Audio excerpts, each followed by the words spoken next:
The big story, UAW President Shawn Fain says General Motors has agreed to place its battery plants under the union's national agreement, averting a planned strike at the automaker's SUV plant in Arlington, Texas. Our Andres Gutierrez has reaction today on the latest developments. He joins us from the Ford assembly plant in Wayne. Andres. Meredith, that concession from GM only happened after the UAW at the bargaining table threatened to expand the strike to one of their plants in Arlington, Texas. That makes the company's full-size SUVs like the Escalade and the Tahoe. And so that concession happened again literally at the last minute. So here are the other key takeaways from what Fain said. Regarding pay increases, Fain said Ford, who was at 9% when talks began, is now offering 23%. At GM and Stellantis, it's up to 20%. As far as the cost of living adjustment, Ford and Stellantis have agreed to restore it, and Fain said that GM is not far behind. The decision to not expand the strike prevents the union from further dipping into its $825 million strike fund, but workers that we talked to out here said that they're disappointed that their leader didn't apply more pressure. I want to know why you ain't shut everything down. Put more heat under their butt. I understand you have a whole strategy and they are negotiating and you are making progress, but they dragging their feet on purpose. If they can push it up to 35% or whatever after 6 weeks, why couldn't you do that after 1 week? Now, moments ago, GM did release a very brief statement saying, quote, negotiations remain ongoing and we will continue to work towards finding solutions to address outstanding issues. Our goal remains to reach an agreement that rewards our employees and allows GM to be successful into the future. Now, mind you, the automaker did say earlier this week that they have lost $200 million in the first 2 weeks of the strike. Reporting in Wayne, Andres Gutierrez, CBS News, Detroit. Andres, thank you for these updates from Wayne. Now, obviously, a lot to talk about. So let's bring in Paul Eisenstein, editor-in-chief of headlight.news. Paul, thank you so much for being here. So how much of a big deal is it that the concession that GM made about its battery plants? It's significant. The industry is moving very quickly to electrify. GM has said that it wants to be all electric by 2035. And batteries and motors will replace the traditional internal combustion engine. So if the UAW were to have lost those plants, those workers, that could have meant a significant reduction in the amount of workers that the UAW represents at the automaker. And what are the other main takeaways from today's speech, would you say? Well, it sounds like things are starting to move in the right direction. Fain outlined a wide variety of places where he saw wage offers up, cost of living improvement, and so on. So nowhere did he say we're at where we want to be. I don't think he would until they have a contract.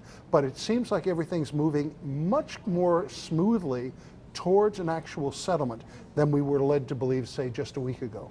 And since no new strikes were announced today, do you think that's proof then of a tentative agreement soon to come? I wouldn't say it's proof of a tentative agreement to come. It's proof that Shawn Fain wants to dangle a carrot for the companies right now to say, guys, we can be reasonable when you are. And talk about the messaging today. In today's speech, you said Fain was very strategic with what he was saying and that message on his T-shirt. Yes, yes, eat the rich. We see that the union movement in general is really gaining ground again after, what, 40-some years since Ronald Reagan dismissed all of those air traffic controllers. And the UAW clearly wants to position itself as sort of the spearhead in a revitalized union movement. And there's a lot of resentment, I think, even among those who don't like unions. I think there's a lot of resentment growing over the rise of the billionaire class, the money that a lot of CEOs are making, and so on. And I think he has really wisely positioned himself to motivate his workers and a lot of people in the public. How do you think he is being perceived now with all of this momentum now with the negotiations? He only came into the position earlier this year. Yeah. Was this what he ran on in his campaign? Is he delivering on his promises? Well, if he gets what he claims he wants, which would be in his terms a historic contract, then he will clearly have satisfied not just the people who voted him in a squeaker. He won that much. but he will start getting a lot of respect from others who question whether he was the right guy. And more importantly, he could position himself and the UAW as once again really the powerhouse in the American labor movement. And you said this is a historic moment in the auto industry. Why is that? It's historic for a lot of reasons. One, because of the way the union's approaching these negotiations. They're going after all three manufacturers rather than one at a time. They're doing a stand-up strike where they're targeting individual plants rather than going after the entire industry. And for the industry itself, we're seeing more change than at any time, I like to say, than between the period of about 1905 and 1915, when we had things like the rise of the internal combustion engine. Steam and electric were big back then, not gasoline. We had the first electric starters, we had the first electric headlights, and so on. Well, going forward, we're going to be seeing electric vehicles, we're going to see connected vehicles, we're going to see autonomous vehicles. We're seeing massive changes in the manufacturing process and in the retail process. And, you know, obviously these strikes have ripple effects, as you mentioned. Talk about those effects, because it's much more than just the surface, exactly. Isn't it? We have about 25,000 workers out right now. The union could send about 150,000 out onto the picket lines. By the industry's count, every job that the UAW represents has about 11.5 indirect jobs that are affected by what happens on the line. But then you have the additional ripple. And by the way, those are suppliers and other people that work in the plant but aren't unionized and so on. But then you have, well, for example, right around the corner from those plants, you have diners, you have bars, you have shops, and so on.